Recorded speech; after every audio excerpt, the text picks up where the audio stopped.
વિધાનસભામાં રજૂ થયેલ પંચાયતી રાજના રિપોર્ટ અંગે કોંગ્રેસ પ્રવક્તા મનીષ દોશીનું નિવેદન. પંચાયતી રાજનું મોડેલ ગુજરાતે આપ્યું અને એમાં જ ભ્રષ્ટાચાર. રજૂ થયેલા અહેવાલમાં ચોંકાવનારા આંકડા સામે આવ્યા. મંજૂરી વગર 3,404 કરોડની રકમ સગેવગે થઈ ગઈ.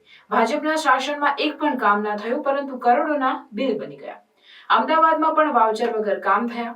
અનેક તાલુકા અને જિલ્લા પંચાયતમાં કામ વગર પૈસા ચૂકવાઈ ગયા. જે લોકોએ ભ્રષ્ટાચાર કર્યો તેવા અધિકારીઓ સામે પગલાં લેવા જોઈએ. ભાજપ સરકારે નાણાં પંચની નિમણૂક ના કરી ભ્રષ્ટાચારનું કેન્દ્રીકરણ કર્યું. ભાજપ સરકારમાં થયેલ ભ્રષ્ટાચારનો કેગ ઓડિટ કરવા કોંગ્રેસની માંગ. સમગ્ર દેશની અંદર સત્તાના વિકેન્દ્રીકરણના ભાગરૂપે પંચાયતી રાજ રાજીવજીનું સ્વપ્ન નાનામાં નાના એટલે કે ગ્રામ પંચાયત, તાલુકા પંચાયત, જિલ્લા પંચાયત અને એની રીતે સ્થાનિક કક્ષાએ ગ્રામ લોકોને વધુ સગવડો મળે ને એને સુવિધા મળે, સાથે સત્તાનું વિકેન્દ્રીકરણ થાય. આવા શુભ આશયથી શરૂ થયેલા પંચાયતી રાજ જેને ગુજરાતે દેશને મોડેલ આપ્યું બળવંતરાય મહેતાએ, આ પંચાયતી રાજની અંદર જે રીતે વિધાનસભામાં ગઈકાલે અહેવાલ રજૂ થયો, એ અહેવાલે પંચાયતી રાજમાં એટલે વિવિધ પંચાયત, જિલ્લા પંચાયતમાં ચાલતા મોટા ભ્રષ્ટાચારનો ઉજાગર કરે છે. હજી આ અહેવાલ તો 16, 17, 17, 18 ના આવે છે, પણ સરકારે પોતે નાણાં પંચની સ્થાપના ન કરવાના કારણે ગુજરાતને 1100 કરોડનું નુકસાન થયું. પંચાયતના નામે નાણાં અપાવવાના બદલે ભાજપ સરકારે પંચાયતની સત્તા ઉપર કાપ મૂકીને કેન્દ્રીકરણ કર્યું. એટલે કે ભ્રષ્ટાચારનું પણ કેન્દ્રીકરણ, સત્તાનું તો કેન્દ્રીકરણ ખરું, પણ ભ્રષ્ટાચારનું પણ કેન્દ્રીકરણ.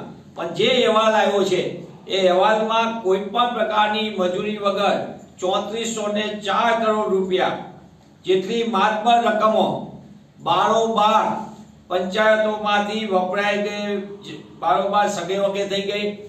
કરોડો રૂપિયાના કામો એક પણ પ્રકારનું અહીંયા સ્તર ઉપર કામ ન બારોબાર ઉધારાઈ ગયા.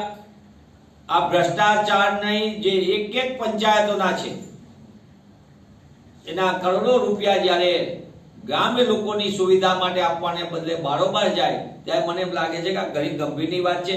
અમદાવાદ જિલ્લાની અંદર જ વાઉચર વગર બારોબાર કામ થયા. નાના 24 લાખ, 25 લાખ, 30 લાખ રૂપિયા બારોબાર થાય.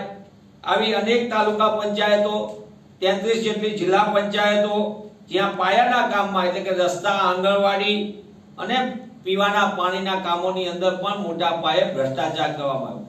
ત્યારે હું આપના માધ્યમથી માંગ કરું છું કે ભારતીય જનતા પાર્ટીની ભ્રષ્ટ સરકારમાં ગામથી લઈને ગાંધીનગર સુધીનો જે ભ્રષ્ટાચાર છે એના અહેવાલો મોડા આવે છે, અને શહેરી વિસ્તારની અંદર શહેરથી લઈને સચિવાલય સુધીના ભ્રષ્ટાચાર, આનું સંપૂર્ણપણે ક્યાંકથી ઓડિટ થાય અને જે મોટા પાયે ભ્રષ્ટાચાર અને અધિકાર રાજના કારણે ગ્રામજનો એને મળવાપાત્ર અધિકારથી વંચિત રહે છે, એની સંપૂર્ણપણે તપાસ થાય અને જવાબદારી નક્કી થવી જોઈએ.